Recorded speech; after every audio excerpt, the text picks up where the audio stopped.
शहीदों की चिताओं पर लगेंगे हर वर्ष मेले। वतन पर मरने वालों का यही बाकी निशा होगा। आज हम बताने जा रहे हैं परमवीर चक्र विजेता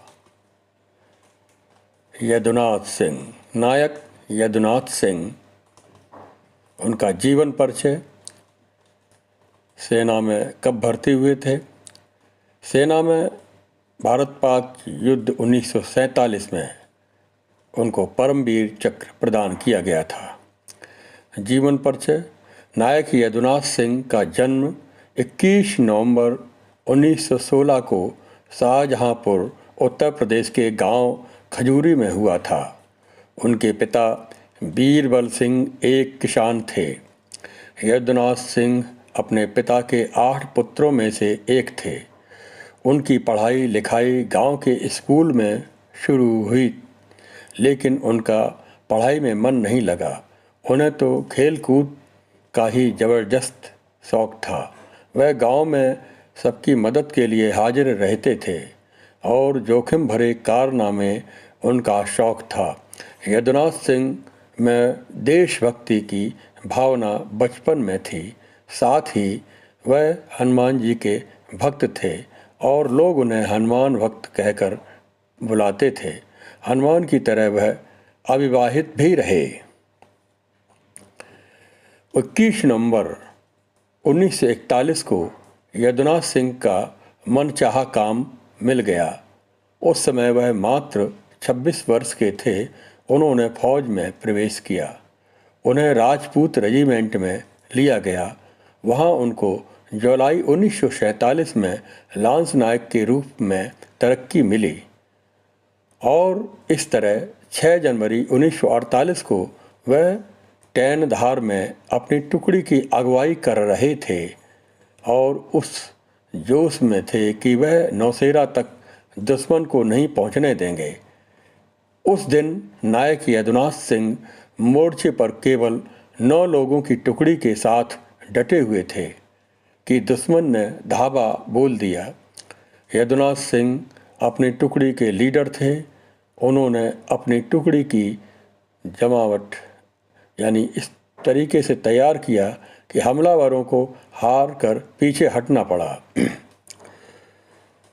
1947 में भारत पाक युद्ध के दौरान एक बार मात खाने के बाद दुश्मन ने दोबारा हौसला बनाया और पहले से युद्ध में और तेजी से हमला कर दिया।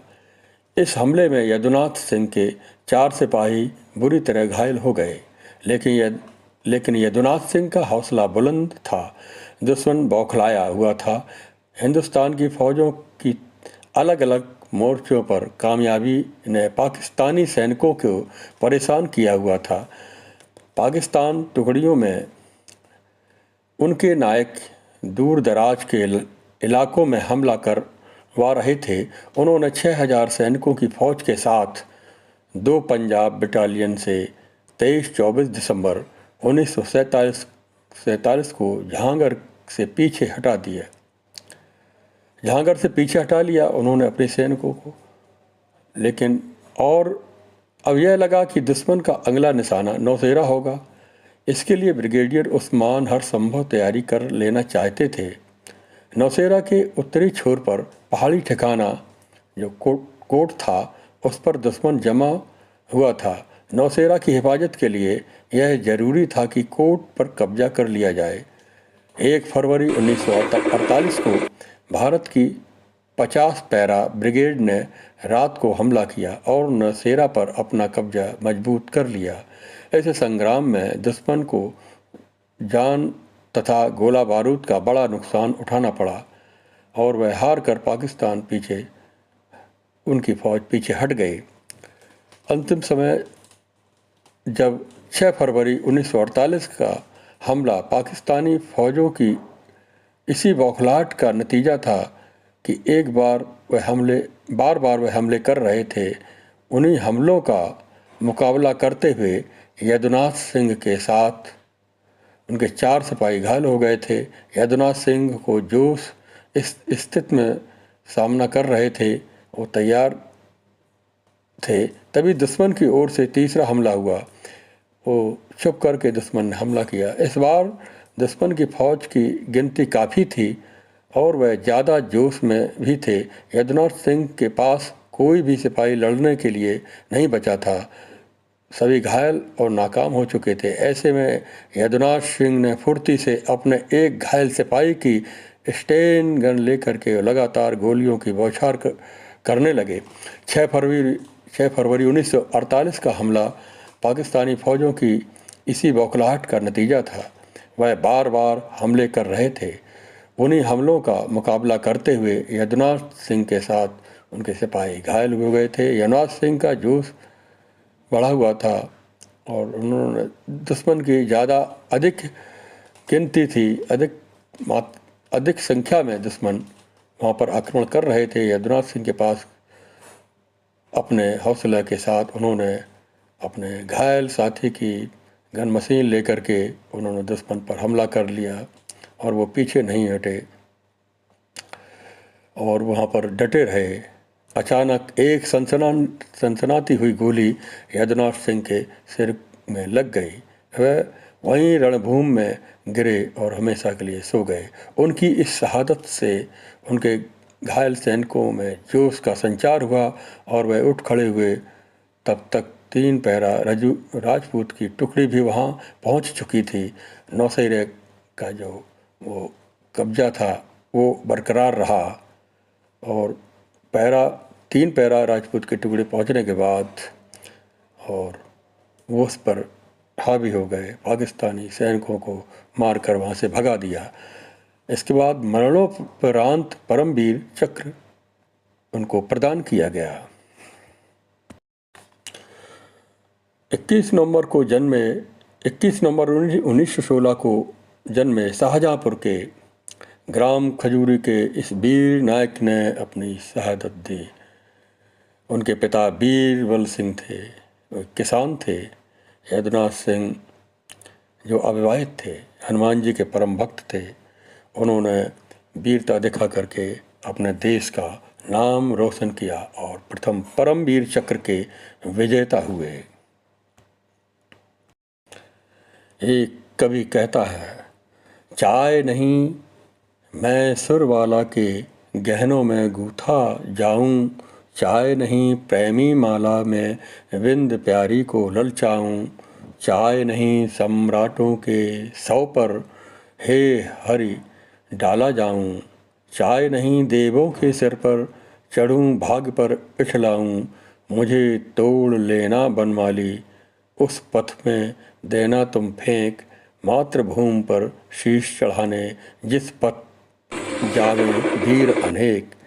एक शहीद वीरगति को प्राप्त किए हुए वीर सैनिक के प्रति एक फूल की ये चाय होती है। वीरों का कैसा हो वसंत, वीरों का कैसा हो वसंत, आ रही हिमाचल से पुकार, है उदधि गरजता बार बार, प्राची पश्चिम भू नभ अपार, सब पूछ रहे हैं दिग दिगंत, वीरों का कैसा हो वसंत। फूली सरसों ने दिया रंग, मधु लेकर आ पहुँचा अनंग, मधु वधु वसुधा पुलकित अंग अंग, है वीर वेश में किंतु कंत, वीरों का कैसा हो वसंत। भर रही कोकिला इधर तान, मारू बाजे पर उधर गान, है रंग और रण का विधान, मिलने आए हैं आदि अंत, वीरों का कैसा हो वसंत। हमारे वीर सैनिकों का वसंत एक बॉर्डर पर, एक दुश्मन देशों के बॉर्डर पर उनसे लड़ते हुए, उनके बीच में अपनी सीमा की रक्षा करते हुए जो समय बीतता है, वही उनका त्यौहार, वही उनकी इच्छा और चाह होती है। देश के प्रति वो हमेशा एक समर्पित रहते हैं। तुमको नमन मेरे वतन, तुझको नमन मेरे वतन, फूल हम तू है चमन, तेरी रक्षा को करें गमन, तुझसे ही है यह तन मन। एक वीर सैनिक की कोई भी स्वयं की इच्छा या डिजायर नहीं होती है। उसकी इच्छा, उसकी डिजायर, उसकी केवल एक संकल्प, एक विचार होता है कि देश की सीमाओं की रक्षा करना, अपने देश मातृभूमि पर मर मिटना, यही एक चाह रहती है। घर परिवार चाह, अपने परिवार, अपने घर बार के बारे में ना सोचता हुआ केवल देश के बारे में सोचता है, और अपनी ट्रेनिंग, अपनी शिक्षण और अपनी जो सिखलाई है उस पर ध्यान देते हुए उनमें एक संस्कार डाला जाता है। उनकी एक ही कौम होती है, उनका एक ही धर्म होता है, राष्ट्र धर्म एक ही कौम है। सैनिक जो देश की रक्षा के लिए सदा तत्पर रहते हैं। भगवान कृष्ण गीता में कहा है, चातुर्वर्ण्यम मया सृष्ट गुण कम कर्म विभाग सह। चारों वर्णों की रक्षा, उनकी रचना मैंने की है, उनके गुण कर्म का विभाजन किया है। एक सैनिक का गुण कर्म देश की रक्षा करना होता है। क्षत्रिय उसे कहते हैं जो देश की रक्षा करे, दीन दुखियों की रक्षा करे और अपनी सीमाओं के, अपने सरहद की रक्षा करे। कर्मण्ये वाधिका रस्ते माँ फलेश कदाचन। कर्म करता रहे, उसकी फल की इच्छा चाहे न करे, अपनी सभी चाहों से वो मुक्त रहता है। अपने सुख सुविधाओं के बारे में ना सोचता हुआ देश के बारे में ही सोचता है, देश की रक्षा के बारे में ही सोचता है। यही एक सैनिक धर्म है। नैनम छिन्दन् शस्त्राणि नैनम दहति पावकः न चैनम क्लेदयन्तापो न शोषति ही मारुतः। भगवान श्री कृष्ण कहते हैं कि आत्मा अजर अमर है, ये शरीर नाशवान है। पुनः यह वस्त्रों की तरह आत्मा इस शरीर को धारण करती रहती है। जो देश की रक्षा करके बलिदान हो जाते हैं, वो एक देवता स्वरूप हो जाते हैं, उसका सभी सम्मान करते हैं। वो एक संत ऋषि मुनियों की गति को प्राप्त करते हैं।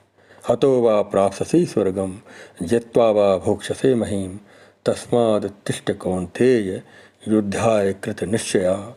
भगवान श्री कृष्ण अर्जुन से कहते हैं कि यदि युद्ध भूमि में आप मारे जाओगे, शहीद होगे, इस युद्ध भूमि में शरीर आपका नष्ट हो जाएगा, लेकिन फिर भी आप एक स्वर्ग अपवर्ग को प्राप्त करोगे अगर जीतोगे, इस धरा का उपयोग करोगे।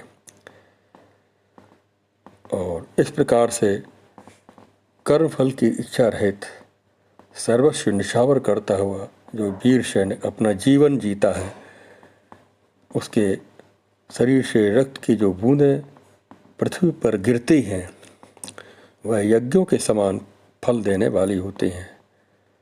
यज्ञ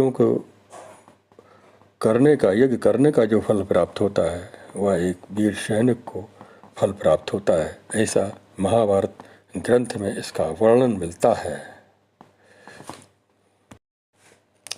अंत में कवि कहता है, तेरी खातिर मर भी जाएं, जान पर अपनी खेल जाएं, तुझको नमन मेरे वतन, फूल हम तू है चमन, तुझको नमन मेरे वतन, फूल हम तू है चमन, तेरी रक्षा को करें गमन, तुझसे ही है यह तन मन।